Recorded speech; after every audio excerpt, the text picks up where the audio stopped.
So in this video, we're going to talk about concentration, specifically in regards to molarity and dilution. So as we've talked about with electrolytes and acids and bases, the majority of chemical reactions that occur in the world occur in solution. So we've talked about measuring solutions qualitatively. We also need to talk about and learn how to calculate and measure solutions quantitatively, involving numbers. So there's many ways to measure the concentration of a solution. But in all ways, you're always measuring the same thing. Whenever you're measuring the concentration, you're measuring how much solute you have per how much solute plus solvent you have. So there's a bunch of different units that we've learned to measure concentration. Some that you might remember from before are parts per million, ppm, or parts per billion, ppb, or grams per liter, mass per volume. But the main one that's used in chemistry, and the main one that we're going to talk about today, is called molarity. And the reason for that is because, again, most all numerical calculations in chemistry involve moles. Molarity represents calculations involving moles. The molarity of a solution is equal to the moles of solute divided by liters of solution. And the units for molarity are abbreviated with a capital M. And if you remember, we don't say that a solution is, for example, like 4 molarity. We would say this 4 molar.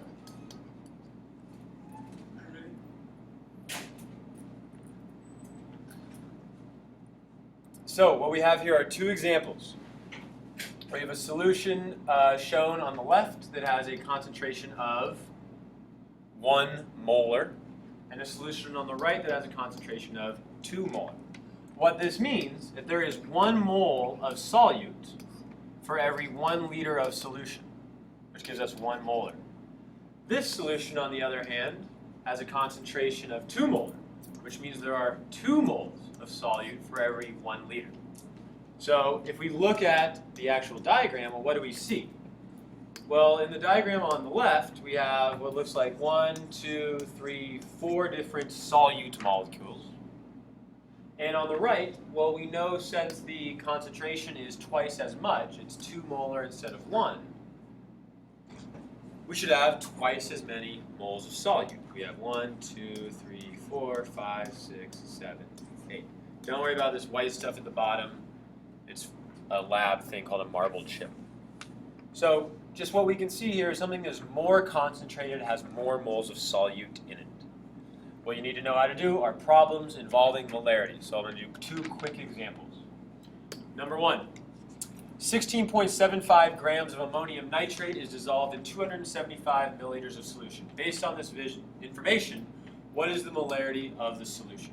Well, it's asking for what is the molarity. And we know molarity is moles of solute over liters of solution. So let's figure out what I got. Well, I'm given 16.75 grams. I'm not given moles. So that should indicate to you that we're going to need to convert to moles. 16.75 grams to moles. Well, moles of what? Ammonium nitrate. Nomenclature. Got to know it. NH4, NO3. Ammonium is +1, nitrate is -1. So if you figure out the molar mass of that compound by adding up each of the elements, we would get 80.05 grams in 1 mole. You do the calculations, 0.2092 moles.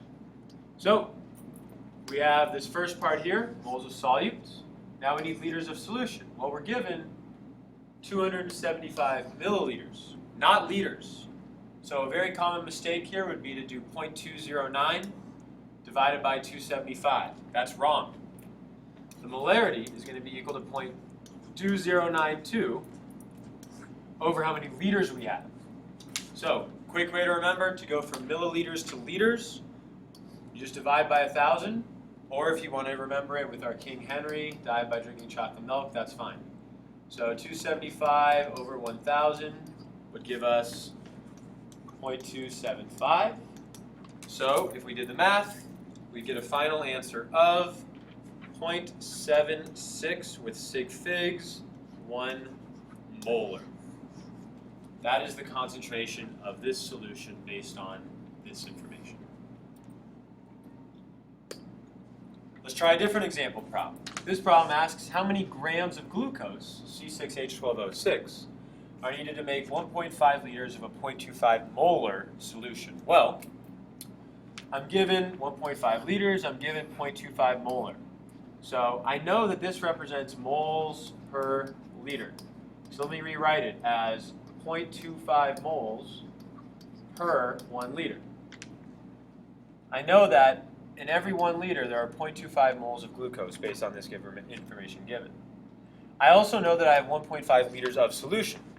So I have 1.5 liters. Well, if I want to figure out how many moles in total I have, I can set it up this way. 0.25 moles, 1 liter.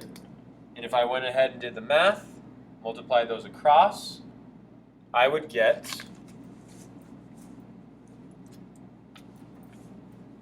0.37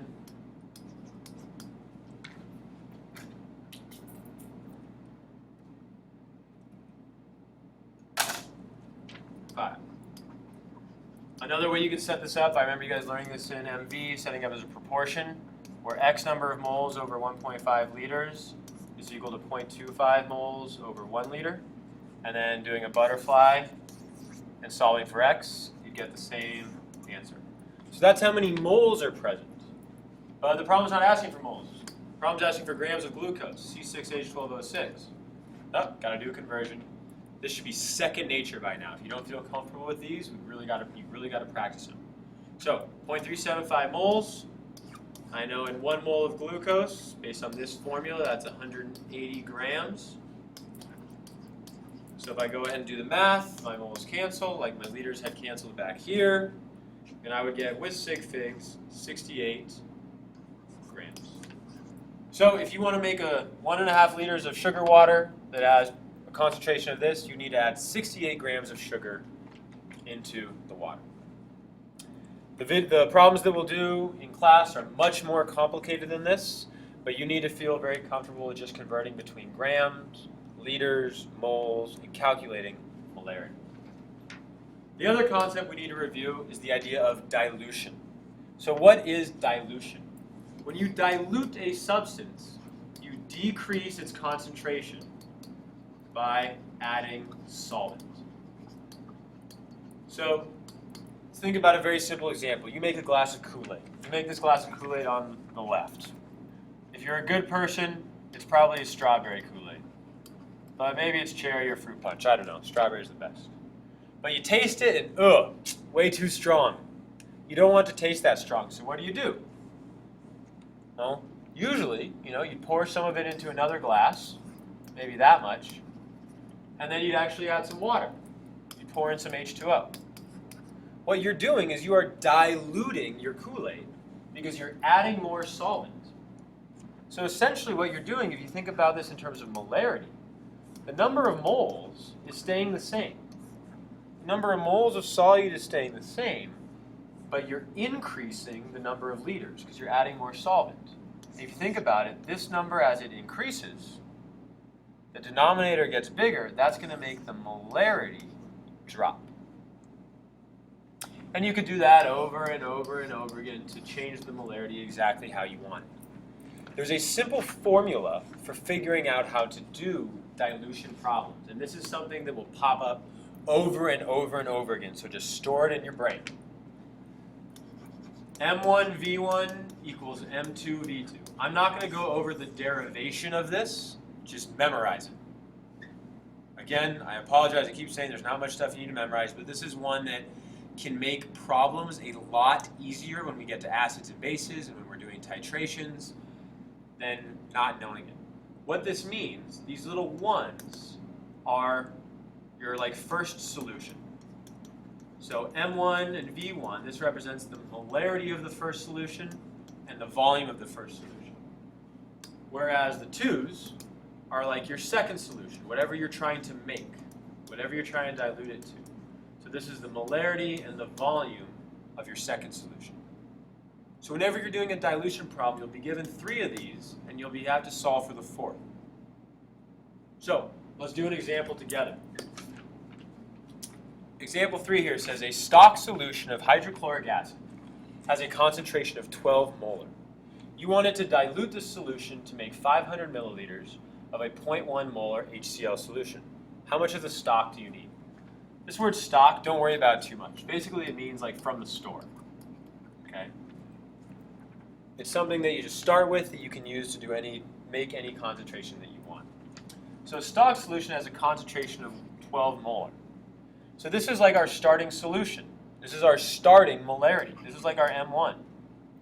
We want to dilute this solution to make a new solution that has 500 milliliters. So this is our volume of our new solution. So this is like V2. And this is the concentration of the new solution, the M2. So how much of the stock solution are you going to need? Essentially, how much V1 are you going to need? So M1 V1 equals M2 V2. So let's just go ahead and plug in our numbers. M1 is 12, V1 we don't know, M2 is 0.1, and V2 is 500 milliliters. So go ahead and solve for V1. Divide by 12, divide by 12. Well, 500 times 0.1 is going to give me 50. 50 divided by 12, if I do the math, I'm going to get that V1 is equal to 2.27. You might be thinking, what are the units? Well, since the units of the volume that we're given were in milliliters, the units of our final answer are also going to be in milliliters. And it's okay that it's not in liters for these type of problems because the units end up canceling anyways. So since we're left with milliliters, what this is saying is if you had a big jar of hydrochloric acid, okay, boom, with 12 molar, you just need to take out a little bit of it. So into a syringe, you only need 2.27 milliliters of that. You take that out, you add it to another jar, and since we're trying to make 500 milliliters total, you would need to add the 2.27 milliliters of acid plus water. So 500 minus 2.27. So 497.73. Since those add up to 500, only this much is the acid.